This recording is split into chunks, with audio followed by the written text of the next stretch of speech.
Assalamualaikum warahmatullahi wabarakatuh. Jumpa lagi dengan episode terbaru Ahlan KBRI Riyadh. Pada podcast kali ini, kita mendapatkan tamu spesial, yaitu adalah Bapak Duta Besar Indonesia untuk Kesultanan Oman dan Republik Yaman, Bapak Duta Besar Irsad Johan. Apa kabar, Pak? Baik. Kapan, Pak, tiba di Riyadh, Pak? Tiba di Riyadh kemarin, sudah satu malam di sini. Oh, sudah satu malam, ya. Saya menginap di Wisma kebetulan di Jamu, Bapak Duta Besar kita. Oh, baik, Pak.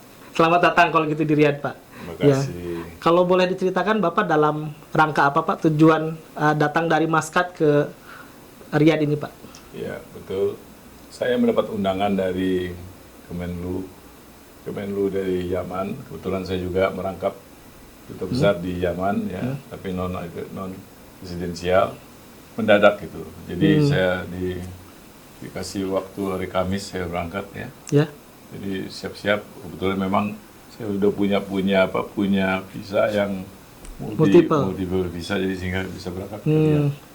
Jadi semalam saya nyampe di Riyadh. di Riyadh sini. Oke, jadi Pak Dubes ini berkedudukannya di Maskat ya, Pak, ya, di Kesultanan Muscat, Oman, ya. tetapi merangkap Kesultanan Oman dan Republik Yaman sekaligus. Betul sekali. Oh, iya. Dalam rangka dia mengundang kami untuk koordinasi, melihat situasi di Yaman sendiri, mengembangkan bahwa kondisinya bagaimana dan sebagainya. Oke. Gitu. Boleh diceritakan, Pak, hasil pertemuannya, mungkin ada yang bisa di-share ke kita? Oke. Saya juga kebetulan saya flashback juga. Saya sudah 5 kali ke sana, jadi saya sudah sedikit mengetahui banyak hal. Ke Yaman maksudnya, Pak? Ke Yaman, ya. Dan saya terakhir Februari tahun ini, ya, saya ke sana. Sehingga apa yang diceritakan itu sedikit klop lah. Oke. Hanya saja memang kondisinya menyedihkan memang, tapi kita harus terus berjuang untuk bisa mereka itu berdamai, ya. Karena Indonesia walaupun dari jauh tuh mensupport melalui di multi bilateral. Multilateral. Ya, itu ya di tempat-tempat suatu saat pendukungan di PBB atau tempat lainnya. Oke. Kondisinya adalah mereka mengatakan bahwa kondisi keuangan tentunya. Ya, memang di sana itu agak sulit karena memang dikuasai dua kubu, ya, Houthi dan pemerintah Yaman yang sah itu sendiri. Oke, ini mungkin buat pemirsa yang belum tahu. Jadi pemerintah Yaman itu sekarang berkedudukan di Riyadh, Pak, ya, di kota Riyadh. Iya, di kota Riyadh, tapi dia ada perdana menterinya itu di Aden. Oh, kedudukannya di Aden. Oke.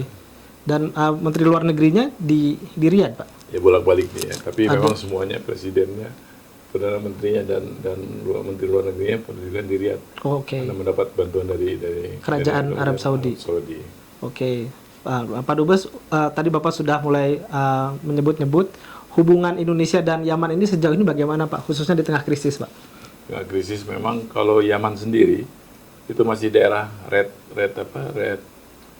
area, jadi tidak boleh didatangi oleh negara Indonesia. Namun demikian, karena daya tarik dari Yaman sendiri itu ada tempat pendidikan agama yang moderat di wilayah selatan itu Hadramaut, Ya. sehingga waktu saya datang ke sini masih 3.000 warga negara kita yang menuntut ilmu di sana. Sekarang sudah mencapai 5.000. Oh, malah bertambah, Pak, ya? Bertambah. Nah, itu ya saya juga bingung. Karena apa? Memang kalau melalui Oman kita sudah tidak mungkin lagi mengeluarkan tasrih untuk pergi ke Yaman. Tapi mereka umumnya pergi melalui Kairo, Egypt, atau melalui Jeddah. Oh, oke. Jadi mahasiswa Indonesia itu belajar di Hadramaut melalui Kairo atau melalui Jeddah. Terbangnya, Pak, ya? Iya, terbangnya. Itu langsung ke Hadramaut atau ke mana, Pak? Langsung ke Tarim. Oh, ke Tarim. Nama kotanya Tarim. Seyun. Oh, Seyun, ya. Sorry. Dan di Yaman sendiri itu sudah ada warga negara Indonesia selain pelajar, Pak? Atau hanya pelajar saja? Banyak mayoritas pelajar, tapi ada warga negara Indonesia yang menikah. Penduduk asli juga ada yang bekas 2015 yang belum pulang itu. Bahkan di Sana'a 1-2 adalah masih. Oke. Tapi terfokus di wilayah selatan, di Hadramaut, khususnya Tarim dan Seyun.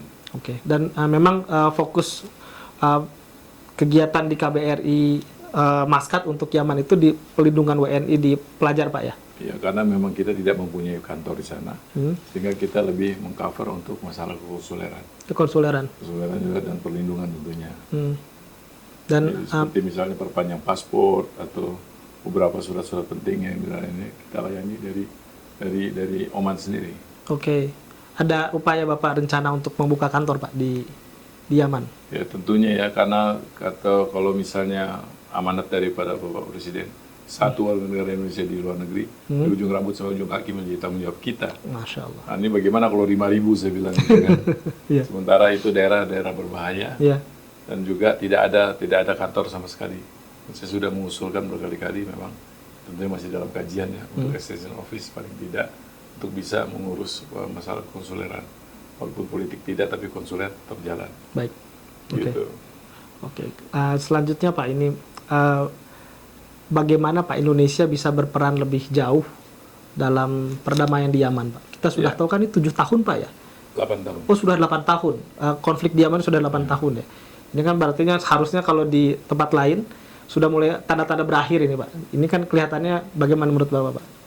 Perdana Menteri tadi juga menyebutkan sangat sedih ya. Memang kita diminta peran aktifnya untuk membantu khususnya di bidang perekonomian dia, untuk bantuan-bantuan seperti misalnya mereka sudah tidak bisa bayar gaji dan lain sebagainya. Kemudian demikian Indonesia masuk dari sisi lainnya, membantu, peran aktifnya membantu meningkatkan SDM, sumber daya manusianya, dengan cara kita memberikan satu beasiswa bagi para mahasiswa yang berprestasi di sana untuk sekolah di Indonesia. Oke. Dan peran kita adalah di dunia internasional. Pada saat pertemuan itu kita tetap mendukung pemerintah Yaman yang sah. Yang sah Pak ya. Berarti bukan Houthi Pak ya. Indonesia tidak mendukung Houthi ya. Itu kan milisinya ya. Iya, iya. Oke, kemudian apakah ada rencana Indonesia mungkin ke depan menjadi host atau tuan rumah perundingan antara pihak-pihak berkonflik di Yaman? Ya, dalam hal ini ada sidang komisi bersama telah dilakukan dulu 2005-2009, itu berharap bisa dilanjutkan karena memang nunggu situasi yang kondusif. Dan saya melihat juga bahwa perkembangan tahun demi tahun memang agak lebih membaik. Ya, Pak. Ketika saya 2020 ke sana itu sangat mencekam, tapi akhir-akhir ini saya lihat sudah mulai mengendor, khususnya di wilayah selatan. Karena memang terfokus pemerintah Yaman yang sah ini dari Aden dan turun sampai ke selatan. Oke. Beda dengan sana, saya sendiri sana belum bisa masuk ya. Oh, jadi Bapak itu ke Tarim lewat mana Pak jalurnya Pak?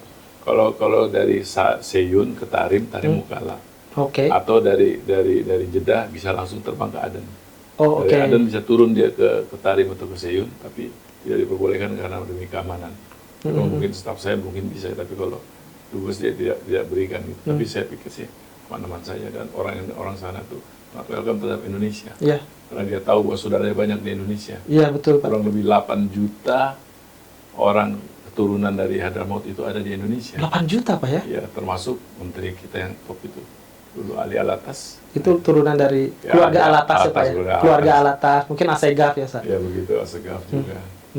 Oke. Gitu. Oke. Itu menarik juga Pak bicara tentang turunan Yaman di Indonesia Pak. Dan sebetulnya juga banyak juga ulama-ulama Yaman yang punya banyak murid Pak di Indonesia Pak ya. Betul. Seperti Habib Umar misalnya. Beliau itu sangat cukup rutin ya ke Indonesia Pak ya. Kalau ada ya. populer dan sering menghadiri tablik-tablik akbar di Indonesia gitu. Itu Bapak Bukan Habib Umar saja, Oh, tapi ada almarhum Habib Abu Bakar. Habib Abu Bakar. Kebetulan saya jumpa beliau tuh Juni tahun lalu,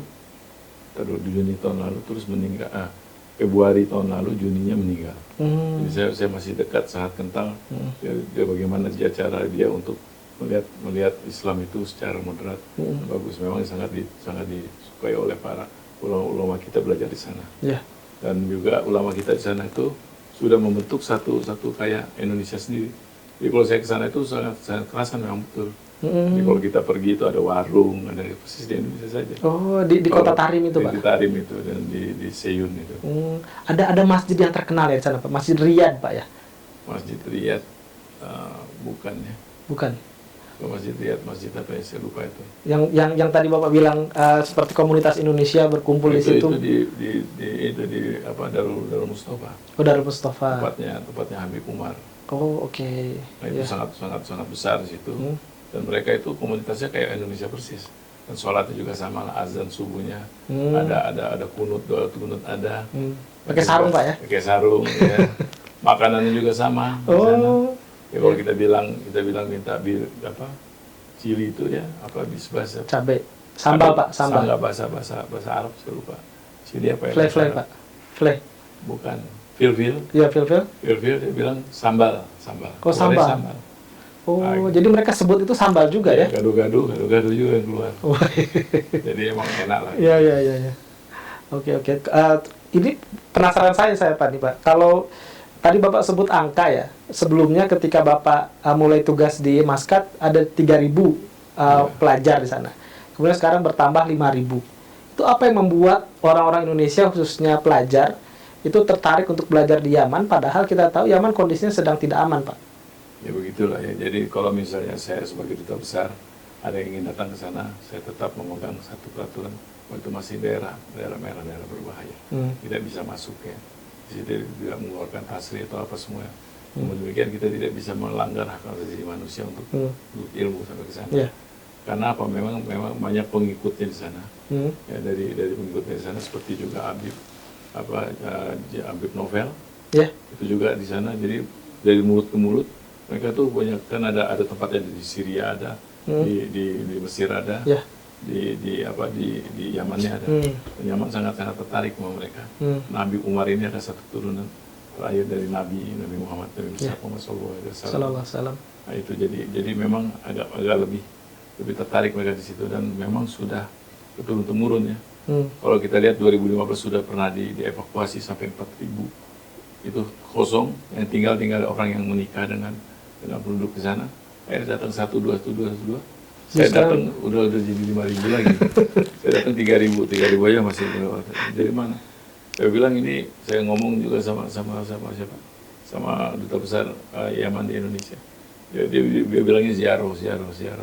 Memang juga banyak ya kita ziarah, kayak kita mau ziarah ke mana? Ke Aqsa, Masjid Aqsa. Yeah, di sana juga banyak tempat-tempat ziarah. Karena memang ada apalagi ada acara Nabi Uhud itu.